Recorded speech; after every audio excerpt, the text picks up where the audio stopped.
पडद्याच्या पाठीमागरून आमच्या लेकराचं वाटोळं करायला लागला तर मी मंडल कमिशन चॅलेंज करतो.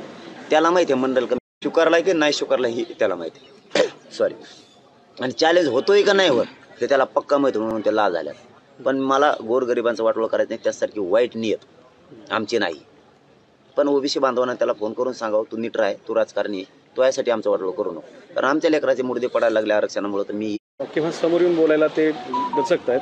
त्यांचं असं म्हणणं आहे की जरंगे पाटलांचा घातपात आजी की त्यांची माय आहे, त्यांना प्रेमापोटी वाटतंय, एकूण चित्र दिसतंय. कारण हे कुंकड भावसाळ्यासारखं बोलतंय त्यामुळं त्यांना ते एकूण दिसतंय आणि लोकात दुही निर्माण होती.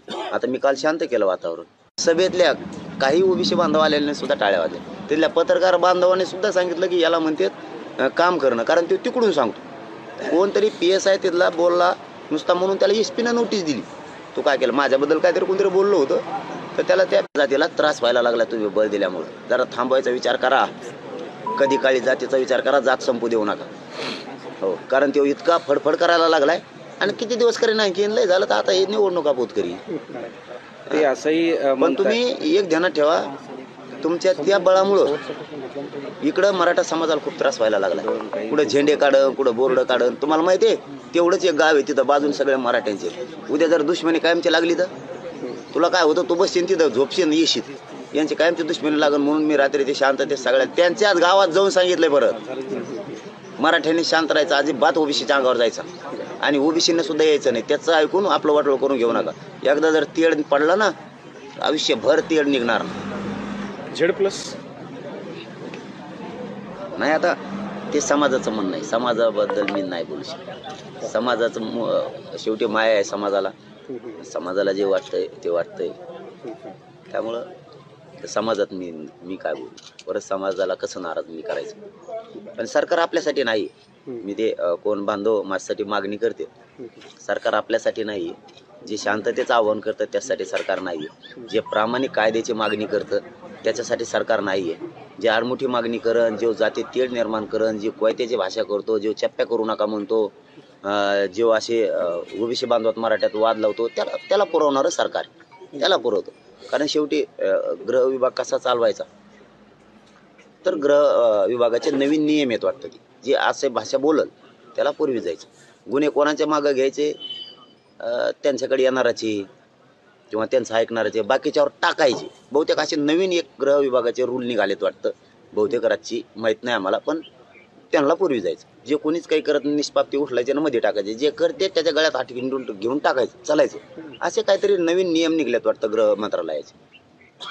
त्याला घेऊन फिरायचं संघ, काही अडचण नाही. मग त्यांनी किती घोटाळा केलेला असो तरी त्याला घेऊन फिरायचं. त्याला कपडे घेऊन द्यायचे, त्याला टोपी टावेल घेऊन द्यायचं एक, त्याला सुपारी नारळ द्यायचं, पान द्यायचं खायला, करदोडा द्यायचा त्याला बांधायला नरड्याला नाही कमराला.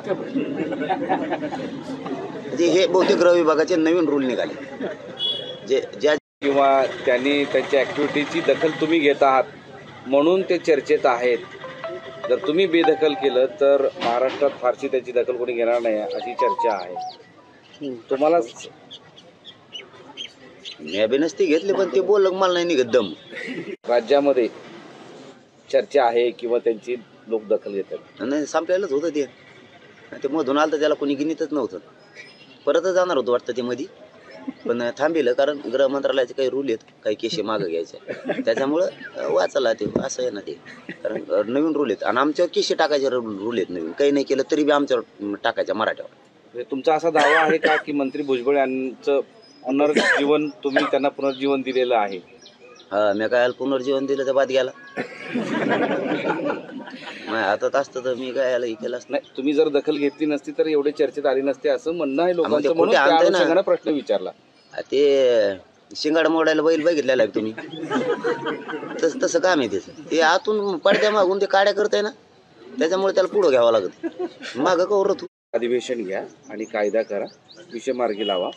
पण 15 तारखेला नियोजित विशेष अधिवेशन घ्यायचं सरकारने दिसाना त्याला काही तेच म्हणताय फक्त. ते म्हणत तसं उलट आम्ही म्हणतो तसं नाही, तो म्हणतो तसं व्हायला लागले आमच्या पोरावर केशी.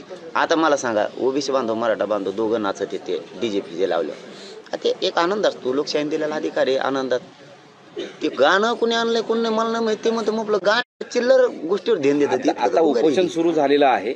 उपोषण किती दिवस चालेल हे सरकारच्या निर्णयावर अवलंबून आहे. पण या काय अडचण नाही. आत्ता तुम्ही उपोषण सुरू केलेलं आहे. उपोषण सुरू होऊन तुमचं 20 मिनिटं झालेली आहेत. या कालावधीत तुमचं आता सरकारला सूचना काय आहेत, इशारा काय आहे? सगळ्या सोयऱ्यांच्या